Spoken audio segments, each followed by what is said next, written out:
DS diving here, November 23rd at the 31 Maxum Wellington Creek Marina, slip W39. We did a zinc install of 2 R3 trim tab zincs, and we installed all your outdrive zincs. Let's go take a look.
On the port side, one of the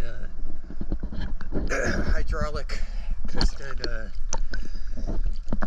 zinc hole bolts was stripped on the female side, and then on the other part, on the same outdrive, one of the heads has snapped off.